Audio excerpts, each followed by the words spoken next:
सभी को मेरा जय हिंद जय भारत। मैं धीरज कुमार आज आपके सामने क्लास 9 शिखर 1.0 बैच में आया हूँ, जो कि लेक्चर नंबर 3 लेकर आया हूँ मैथमेटिक्स का, जो कि चैप्टर 1 चल रहा था आपका नंबर सिस्टम यानी कि संख्या पद्धति। उस पर आप लोगों ने कुछ सवाल कर लिए थे। इसके आगे के सवाल और नेक्स्ट टॉपिक के क्वेश्चंस हम लोग यहाँ पर देखने आए हैं। चलिए शुरू करते हैं। पहला सवाल देखिए क्या है। 1/5 को संख्या रेखा पर निरूपित करना है। अच्छा, संख्या रेखा हम आप लोग जानते हैं या नहीं जानते हैं? संख्या रेखा क्या होता है? जैसे कि मान लो ये एक लाइन है, ठीक है, रेखा बनी हुई है और इस पर जो हम लोग संख्याएं लिख देते हैं इसे हम लोग क्या कहते हैं? संख्या रेखा कहते हैं। और बीच में होता है यहाँ पर मूल बिंदु और इधर के नंबर होते हैं प्लस के और इधर के नंबर माइनस के होते हैं। यानी कि राइट हैंड पे जो नंबर लिखे जाते हैं वो होते हैं प्लस के और जो लेफ्ट हैंड पे लिखे जाते हैं वो निगेटिव नंबर्स होते हैं और बीच में जीरो होता है यानी कि मूल बिंदु होता है जिसे हम लोग बोलते हैं। तो यहाँ पर हमें क्या निरूपित करना है? 1/5 को संख्या रेखा पर दिखाना है। चलिए दिखाते हैं। 1/5 लिखा हुआ है तो इसको हम लोग भाग कर लेते हैं। पहले 1/5 को भाग करो, कितना आ जाएगा? 5 से भाग लगाओगे तो 5 दूनी 10, कितना? 0.2 आ गया। यानी कि 0.2 को करना है तो 1/5 हो जाएगा। चलिए बनाते हैं। यहाँ पर जीरो होगा, अभी प्लस का है तो इधर नंबर रहेंगे राइट हैंड पे। यहाँ हो जाएगा 1, यहाँ 2। अब 0.2 करना है तो यहाँ पर होगा 1, 0.1 यहाँ पर होगा 0.2। तो यही क्या हो गया? ये हमारा फाइनल आंसर हो गया। यानी कि 1/5 कहाँ पे आया है? ये यहाँ पे आया 1/5। यही हमारा आंसर हो गया। अगला क्वेश्चन देखिए क्या है। माइनस के 2/5 है, इसको संख्या रेखा पर दर्शाना है। कैसे दर्शाएंगे? यहाँ पर माइनस का नंबर आ गया है तो लेफ्ट हैंड पे लिखेंगे या राइट हैंड पे लिखेंगे? चलिए देखते हैं। इसको हम लोग लेफ्ट हैंड पे लिखेंगे क्योंकि ये निगेटिव नंबर है इसलिए। तो क्या आ जाएगा? 5 से इसको भाग लगाएंगे, कितना आएगा? 0.4। अभी कैसा है? निगेटिव है। इसको संख्या रेखा पर निरूपित करते हैं। संख्या रेखा पर कैसे निरूपित करेंगे? संख्या रेखा बना लेंगे। यहाँ पर होगा 0। अब माइनस का है तो लेफ्ट हैंड पे जाएगा। यहाँ पर होगा 1, यहाँ पर 0.1, 0.2, 0.3, तो 0.4 डायरेक्ट लिख देते हैं। यहाँ पर हम लोग 0.4 यहाँ पर होगा। तो यही हमारा क्या आ गया? फाइनल आंसर आ गया। यानी कि माइनस के 2/5 यहीं पर निरूपित किया जाएगा। यही आंसर हो गया। अगला क्वेश्चन देखते हैं क्या है। दशमलव प्रसार ज्ञात कीजिए। दशमलव कितने प्रकार के होते हैं? दशमलव प्रसार एक होता है शांत दशमलव और एक होता है अशांत दशमलव। शांत वो होता है जो कटना बंद हो जाए वो हो जाता है शांत दशमलव, जो कटना ना रुके वो क्या हो जाएगा? अशांत दशमलव। यानी कि जो नंबर डिवाइड होते रहते हैं लगातार उसे हम लोग क्या कहते हैं? अशांत दशमलव। जो रुक जाता है उसे शांत दशमलव कहते हैं। इससे इसको भाग लगाएंगे, देखते हैं कितना आएगा। 100 से भाग करना है, 100 से 36 को भाग करना है। पॉइंट लगाएंगे पहले, फिर 0 बढ़ाएंगे। 100 दिया 300 हो जाएगा। 0 और यहाँ 6, यहाँ कुछ नहीं बचा। एक 0 बढ़ा लेंगे। 100 छंग 600, यहाँ पर कुछ नहीं बचा। तो क्या आ गया? 0.36। कैसा प्रसार है ये? यहाँ पर देखो कटना संख्या बंद हो गई ना, तो कौन सा होगा ये? 0.36 आ गया। तो ये कैसा दशमलव है? ये शांत दशमलव है। अतः 36/100 शांत दशमलव होगा। कैसा होगा? शांत दशमलव। क्यों है? क्योंकि नंबर डिवाइड होना बंद हो चुका है, इसलिए कैसा होगा? ये शांत दशमलव। शांत दशमलव देखते हैं क्या होगा। ये भी बताना है। चौथा क्वेश्चन देखो क्या है। 10/3 को दशमलव प्रसार में व्यक्त करना है। 3 से 10 को भाग लगाते हैं। पहले भाग लगाते हैं, यहाँ पर देखते हैं। 3 से 10 को 3 तिया 9, 10 में से 9 हो गया, 1 बचा। फिर पॉइंट बढ़ाते हैं, फिर 0 बढ़ाते हैं। 3 तिया 9, 10 में से 9 हो गया, 1 बचेगा। फिर 0 बढ़ाएंगे, 3 तिया 9, फिर से उतना ही आ जाएगा। तो ये क्रम चलता ही रहेगा। तो यहाँ पर हम लोग क्या लगा देते हैं? जब नंबर कटता रहता है, नहीं कटना बंद नहीं होता, तो वहां पर हम लोग बार का सिंबल यूज कर लेते हैं। तो यहाँ पर क्या आ जाएगा? बार आ जाएगा। तो क्या आ गया?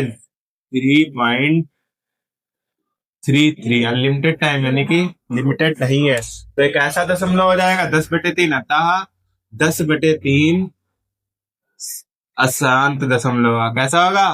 अशांत। आप लोग बताते रहिए कमेंट में कि आसान दशमलव अशांत दशमलव, आपको कोई दिक्कत आ रही हो तो आप लोग यहाँ पर कमेंट करके पूछ सकते हैं। आसान दशमलव है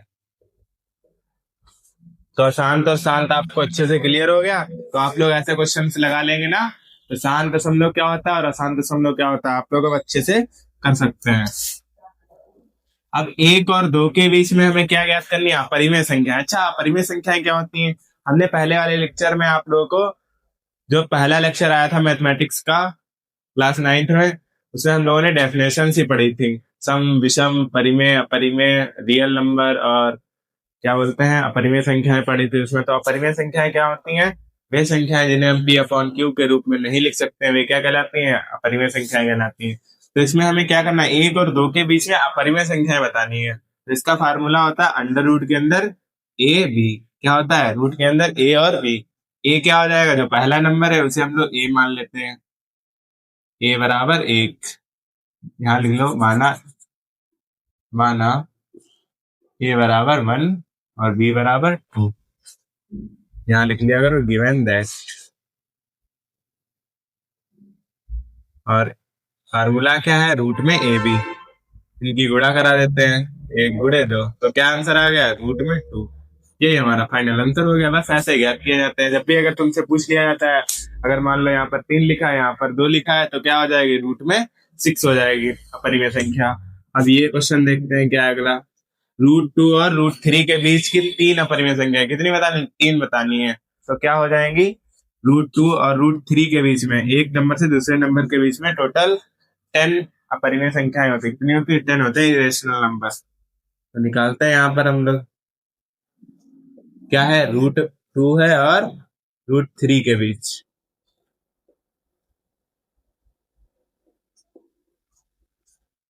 पहली क्या हो जाएगी? रूट में 2.1, तो दूसरी 2.2, तीसरी 2.3। यही हमारा फाइनल आंसर हो गया। और भी कुछ आप लिख सकते हैं, कोई कोई आंसर ये लिखेंगे कि रूट में 2.9, और कुछ लोग लिखेंगे कि रूट में 2.6, रूट में 2.7। कुछ भी आप लिख सकते हैं। 3 पूछी गई है तो पहली बताओ, चाहे लास्ट में बताओ, कुछ भी बताओ। अगर पहली पूछी है तो पहली बताओ। यहाँ पर कंडीशन तो बताई नहीं गई है कि पहली पूछ रहा है कि लास्ट वाली पूछ रहा है कि बीच वाली पूछ रहा है। तो यहाँ पर हम लोग कोई भी लिख सकते हैं। कोई भी 3 संख्याएं बतानी थी हमें, अपरिमेय संख्याएं। तो यहाँ आप लोगों ने 6 क्वेश्चन कर लिए। तो इसके आगे हम लोग चलते हैं। चलिए इसके आगे हम लोग क्वेश्चन देखते हैं। 7 नंबर क्या है? 1 और 2 के बीच 4 परिमेय संख्या बतानी। कितनी बतानी? 1 और 2 के बीच में टोटल कितने? 4 परिमेय संख्या बतानी। जब परिमेय संख्या पूछता है किसी नंबर से किसी नंबर के बीच में, तो उसका फार्मूला अलग हो जाए। परिमेय संख्या पूछ लेता है तो उसका फार्मूला अलग हो जाता है। तो परिमेय और परिमेय के लिए बिल्कुल फार्मूले जो होते हैं वो एकदम डिफर होते हैं। तो यहाँ पर हम लोगों से पूछा है वो परिमेय संख्याएं क्या होंगी 1 और 2 के बीच में। कितनी? 4 परिमेय संख्याएं। तो देखते हैं यहाँ पर क्या क्या दिया गया है। 1 और 2 के बीच में 4 परिमेय संख्याएं पूछ रहा है वो।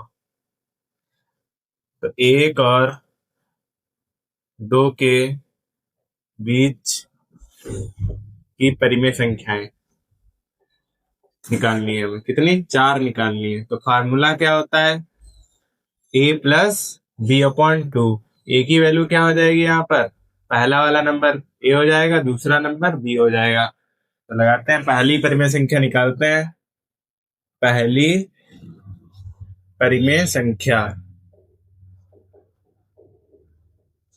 फार्मूला क्या हो जाएगा? a plus b/2। a की वैल्यू 1, b की वैल्यू 2, 1 प्लस 2/2। 2 एक कितना हो गया? 3, 3/2। ये आ गई पहली परिमेय संख्या। अब दूसरी निकालनी है। दूसरी निकालते हैं, दूसरी परिमेय संख्या। अब किसके बीच निकालेंगे?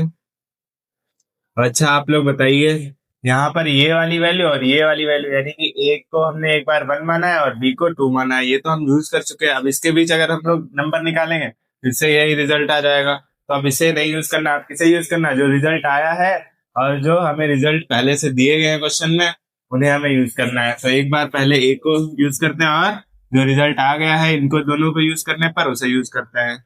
तो ए की वैल्यू, अब यहाँ पर हम लोग क्या मान लेंगे, ए की वैल्यू 1 ही रहने दो और बी की वैल्यू बदल दो, ए बराबर 1 बी बराबर 3/2 मान लेते हैं। इसको सही से लिख लेना है यहाँ पे, ए की वैल्यू 1 बी की वैल्यू 3/2 दो एक कम दो, 2 3 5/2। इसके बटे में कुछ नहीं तो क्या हो जाएगा 1 5/2, 5/2 हो गया इधर,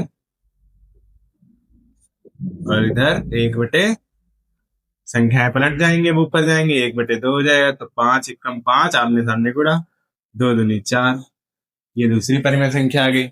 अब तीसरी निकालनी है। अब हम लोग इसे और इसे यूज कर चुके हैं, आप किसे यूज करेंगे, इसे यूज करेंगे और इसे यूज कर लेंगे, तो तीसरी निकल आएगी।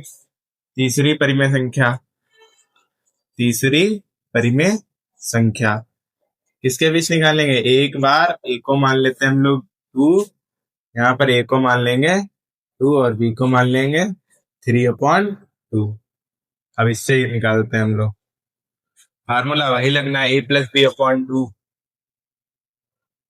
2 + 3/2/2, 2 दूनी 4, 4 3 7/2, और बटे में क्या है 2 भी है। अब लिख लेते हैं यहाँ पर, इसको थोड़ा सा इधर बंद कर देते हैं, ये यहाँ पर, ठीक है, समझ जाइएगा। इसके बटे में कुछ नहीं तो एक होगा 7/2 गुणे 1/2, 7 एकम 7 और 2 दूनी 4, ये रही हमारी तीसरी परिमेय संख्या। अब चौथी निकालते हैं, चौथी परिमेय संख्या, चौथी परिमेय संख्या, चौथी किसे किसे यूज करना है। एक बार ए को मान लो 1 और बी को मान लो 5/4, ए को माना 1, बी को मान लिया हमने 5/4। अभी इसे थोड़ी ना यूज किया हमने, अभी तो हम लोगों ने इसे यूज किया, इसे यूज किया और इसे यूज किया है। तो दूसरी निकालते हैं हम लोग यहाँ पे, चौथी निकाल रहे हैं। ए की वैल्यू 1, बी की वैल्यू 5/4, अपॉन में 2 हो जाएगा, फार्मूला सेम रहेगा, 4 एकम 4, 4 5 9/4, बटे में 2 कुछ नहीं तो 1 हो जाएगा, 9/4 गुणे 1/2, क्या आ गया 9 एकम 9, 4 दूनी 8। तो यही आ गई चौथी परिमेय संख्या। आप नीचे लिख देते हैं, अतः हमारी परिमेय संख्याएं, अतः परिमेय संख्याएं, परिमेय संख्याएं, पहली क्या है 3/2 है, दूसरी 5/4, तीसरी 7/4, चौथी 9/8 है। बस 4 ही पूछी गई तो 4 ही निकालते हैं, अगर 5 पूछी जाती तो 5 भी निकाल देते हैं और अगले रिजल्ट को यूज कर लेते, निकल आती है हमारी 5 परिमेय संख्याएं। तो आप लोगों को ये अच्छे से समझ में आया होगा, ऐसे सवाल जितने होंगे वो आप तक लगा लेंगे। इसके आगे 8वां क्वेश्चन देखते हैं, क्या है यहाँ पर, यदि √2 एक परिमेय संख्या नहीं है तो ऐसा क्यों है कि परिमेय संख्या नहीं है, सिद्ध कीजिए कि 2 + √2 एक परिमेय संख्या नहीं होगी। इसके बेसिस से हमें सिद्ध करना है कि परिमेय संख्या नहीं होगी, तो क्यों नहीं होगी तो ये बताना है हमें। तो यहाँ लिखेंगे टू प्रूव दैट, यानी कि हमें सिद्ध करना है, माना क्या सिद्ध करना है, 2 + √2 एक परिमेय संख्या नहीं है, परिमेय संख्या नहीं है, हमें ये सिद्ध करना है। तो करते हैं, हम लोग हमेशा इस सवाल के विपरीत मानकर चलते हैं, जैसे वो कह रहा है कि परिमेय संख्या है तो हम लोग कहेंगे कि नहीं है। तो माना 2 + √2 एक परिमेय संख्या है, क्या मानकर चलेंगे, वो कह रहा है कि नहीं है, हम लोग कहेंगे है, परिमेय संख्या है। जब परिमेय संख्या होगी तो उसे हम लोग P/Q यानी कि अंश बटे हर के रूप में भी लिख सकते हैं। तो यहाँ पर लिखेंगे 2 + √2, 2 + √2 इज इक्वल टू P/Q, जहां P व Q दो उभयनिष्ठ पूर्णांक है, उभयनिष्ठ पूर्णांक है, और Q इज नॉट इक्वल 0, यानी कि Q का मान 0 के बराबर नहीं है। तो हम लोग क्या करेंगे, √2 को इधर ही रखेंगे और 2 को उधर भेज देंगे। इसे क्यों नहीं भेज सकते? क्योंकि ये एक अपरिमेय संख्या है और ये परिमेय है, इसीलिए इसको हम लोग उधर भेज सकते हैं। माइनस का 2 हो जाएगा, उधर आएगा। अब करना क्या है, यहाँ पर लिखेंगे कि √2 एक अपरिमेय संख्या है। कैसी संख्या है? अपरिमेय संख्या है परंतु अपरिमेय संख्याएं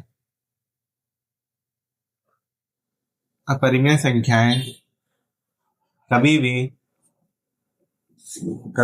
अपरिमेय संख्याएं जो होती वो परिमेय संख्याओं के बराबर नहीं होती हैं। परंतु अपरिमेय संख्याएं कभी भी परिमेय संख्याओं के बराबर नहीं होती हैं। परिमेय संख्याओं के बराबर नहीं होती हैं। बराबर नहीं होती है। इन सभी सवालों में आपको थ्योरी सेम ऐसे लिखनी है, नहीं होती है। इसलिए √2 व P/Q-2 इसलिए P/Q-2 भी एक, यहाँ पास में लिखते हैं थोड़ा, P/Q-2 भी एक अपरिमेय संख्या होगी। अपरिमेय संख्या होगी। अब नीचे एक और लाइन लिखनी है आप लोगों को। अतः यह हमारी अवधारणा के विरुद्ध है। अवधारणा के विरुद्ध है। इसलिए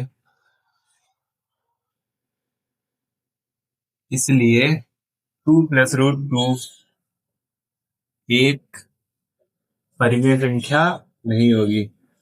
क्यों नहीं होगी? पता ही चल गया होगा, परिमेय संख्या नहीं होगी। यहाँ लिख देंगे हेंस प्रूफ। तो आप लोगों को ये सवाल अच्छे से क्लियर हुआ होगा। इसमें क्या किया जाता है, इसमें ओनली जैसे कि कह रहा है कि परिमेय संख्या है तो हम लोग मानकर चलेंगे नहीं है, तो हम लोग इसके विपरीत हमेशा सवाल के चलते हैं। तो माना 2 + √2 एक परिमेय संख्या है। जब परिमेय संख्या होगी तो जाहिर सी बात है उसे P/Q यानी कि अंश बटे हर के रूप में लिख सकते हैं। तो अंश बटे हर के रूप में लिख दिया। जो परिमेय संख्या है उनको एक साइड कर लेते हैं, जो अपरिमेय उनको एक साइड कर लेते हैं। तो अपरिमेय इसमें केवल √2 है, तो इसको एक साइड रखेंगे। और हम लोग ये भी जानते हैं कि परिमेय संख्याएं जो होती है वो कभी भी अपरिमेय संख्याओं के बराबर नहीं होती हैं, इसलिए ये कंडीशन फॉलो नहीं करता है। इसलिए √2 एक अपरिमेय संख्या हो जाएगी और परिमेय संख्या कभी भी अपरिमेय संख्याओं के बराबर नहीं होती, इसलिए P/Q-2 भी एक अपरिमेय संख्या होगी। अतः यह हमारी अवधारणा के विरुद्ध है, इसलिए 2 + √2 एक परिमेय संख्या नहीं होगी। इससे यही सिद्ध होता है। तो आप लोगों को आज का लेक्चर बहुत अच्छे से समझ में आया होगा। तो आप लोग इसके नोट्स बनाइएगा और आपको जितने ऐसे सवाल मिल जाते हैं एनसीईआरटी किताब से या फिर और कोई किताब से मिल जाते हैं तो आप लोग उन सवालों को अच्छे से करिए, प्रैक्टिस करते रहिए। इसी के साथ सभी को मेरा जय भीम, जय भारत।